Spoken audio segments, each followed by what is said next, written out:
आज है 25 जून 2024 दिन मंगलवार। नमस्कार, मैं हूं गीतिका पांडे। चलिए देखते हैं झारखंड की 15 फटाफट बड़ी खबरों को। झारखंड में 1 से ज्यादा सीटों पर चुनाव लड़ने का दावा कर सकती है एनसीपी। झारखंड में होने वाले विधानसभा चुनाव को लेकर सभी पार्टीज अपनी तैयारी में जुट गईं। अभी से ही विधानसभा सीटों को लेकर दावा किया जाने लगा। एनसीपी भी झारखंड में 1 से अधिक विधानसभा सीटों पर चुनाव लड़ने का दावा कर सकती है। पेपर लीक कराने वाले गैंग्स का सेंटर बना झारखंड। 2 साल में 4 बड़े स्कैम। पेपर लीक कराने वाले गैंग्स का ये राज्य हब बन गया है। पिछले 2 सालों के भीतर इस राज्य से पेपर लीक के 4 बड़े स्कैम सामने आए। 2024 के NEET UG paper leak scam की जांच में झारखंड के 2 दर्जन से ज्यादा लोगों की संलिप्तता सामने आ रही है। विधानसभा चुनाव से पहले कल्पना को मिलेगी बड़ी जिम्मेदारी। जेएमएम की तैयारी तेज। पूर्व मुख्यमंत्री हेमंत सोरेन की पत्नी कल्पना सोरेन ने काफी कम समय में राजनीति में अपनी पहचान बनाई। राष्ट्रीय मंचों पर उनकी उपस्थिति से राज्य में सत्तारूढ़ गठबंधन को नया स्टार प्रचारक मिला। कल्पना सोरेन ने विपरीत परिस्थितियों में राजनीति में कदम रखा था। पति की गिरफ्तारी के बाद उन्होंने कमान संभालने का निर्णय लिया। झारखंड विधानसभा चुनाव के लिए दिल्ली में कांग्रेस की बैठक। कई मुद्दों पर हुई चर्चा। झारखंड विधानसभा चुनाव को लेकर कांग्रेस की दिल्ली में बैठक सोमवार को हुई। कांग्रेस के राष्ट्रीय अध्यक्ष मल्लिकार्जुन खड़गे बैठक की अध्यक्षता करेंगे। इसमें पूर्व राष्ट्रीय अध्यक्ष राहुल गांधी, संगठन महासचिव केसी वेणुगोपाल, प्रदेश कांग्रेस प्रभारी गुलाम अहमद मीर, प्रदेश अध्यक्ष राजेश ठाकुर, कार्यकारी अध्यक्ष कांग्रेस कोटे के मंत्री सहित अन्य वरिष्ठ नेता शामिल हुए थे। झारखंड के नतीजों से बीजेपी खुश। विधानसभा चुनाव के लिए रोड मैप तैयार। असम के मुख्यमंत्री हेमंत बिस्व शर्मा और केंद्रीय कृषि मंत्री शिवराज सिंह चौहान इस साल झारखंड में होने वाले विधानसभा चुनाव के लिए रणनीति बनाने के वास्ते राज्य के दौरे पर हैं।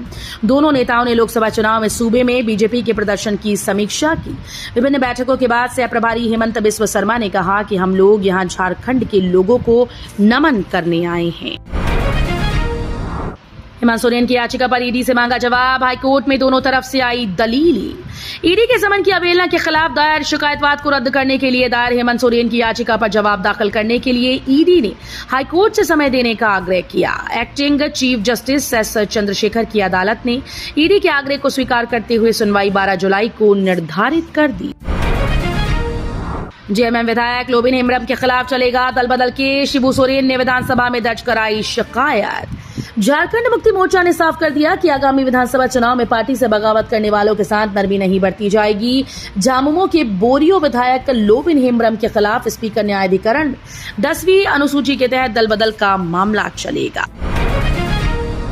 जून की कमी जुलाई में पूरी करेगा मानसून। ला नीना के कारण होगी मूसलाधार बारिश। लाखों लोगों को चिलचिलाती गर्मी का सामना करना पड़ रहा है। किसानों को सिंचाई के लिए अपने खेतों में पानी का इंतजार है। इस बीच भारतीय मौसम विज्ञान विभाग ने अपने नए पूर्वानुमान में कहा कि मानसून 3 जुलाई तक पूरे देश में फिर से बढ़ना शुरू करेगा और उत्तर पश्चिम भारत में बरसने लगेगा। मुख्य पुजारी सत्येंद्र दास का दावा, राम मंदिर की छत से टपक रहा पानी। अयोध्या के राम मंदिर की छत से बारिश का पानी टपकने लगा है। ये दावा यहां के मुख्य पुजारी सत्येंद्र दास का है। उनका कहना है कि जहां रामलला विराजमान है वहां पहली बरसात में ही पानी चूने लगा।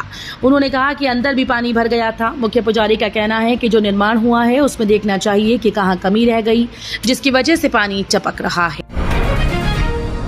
केंद्र सरकार गेहूं के स्टॉक पर लगाई सीमा। अब इतने से ज्यादा स्टॉक नहीं रख पाएंगे व्यापारी। खाद्य सुरक्षा को ध्यान में रखते हुए केंद्र सरकार ने सोमवार को गेहूं के लिए स्टॉक लिमिट लगा दी। अब कोई भी थोक विक्रेता, खुला विक्रेता या व्यापारी 3000 क्विंटल से ज्यादा गेहूं अपने पास नहीं रख सकता और ये नियम सभी राज्यों और केंद्र शासित प्रदेशों में लागू होगा। ये फैसला सरकार ने गेहूं की कालाबाजारी को रोकने और 2025 तक मूल्यों को स्थिर रखने और खाद्य सुरक्षा को सुनिश्चित करने के लिए लिया। अब जमाखोरों की नहीं गलेगी दाल। 2 रुपए किलो गिरा भाव। दाल की जमाखोरी में अब धंधेबाजों की दाल नहीं गलेगी। केंद्र सरकार ने व्यापारी और मिलर्स के लिए दाल का स्टॉक लिमिट कर दिया। इसके असर से जमाखोरी पर लगाम लगेगी और दाल की कीमतों पर नियंत्रण होगा। जब दाल के स्टॉक लिमिट का आदेश आया तो शनिवार को दाल के दाम में गिरावट आई। आगे भी कीमतें कम होने की संभावना है। संसद में संविधान की कॉपी लेकर क्यों पहुंचे इंडिया गठबंधन के सांसद? 18वीं लोकसभा के पहले सत्र का आगाज सोमवार को हंगामे के साथ हुआ। सत्र की शुरुआत से पहले इंडिया गठबंधन के सांसद हाथों में संविधान की कॉपी लेकर प्रदर्शन करने उतरे। विपक्षी सांसदों ने प्रधानमंत्री मोदी के खिलाफ जमकर हल्ला बोला। वहीं इस प्रदर्शन को लेकर कांग्रेस के सांसद राहुल गांधी ने कहा कि प्रधानमंत्री नरेंद्र मोदी जी और अमित शाह जी संविधान पर जो कर रहे हैं वो हमारे लिए एक्सेप्टेबल नहीं है। अब बोतल बंद पानी में मिली छिपकली, रेलवे स्टेशन के पास मचा खूब बवाल।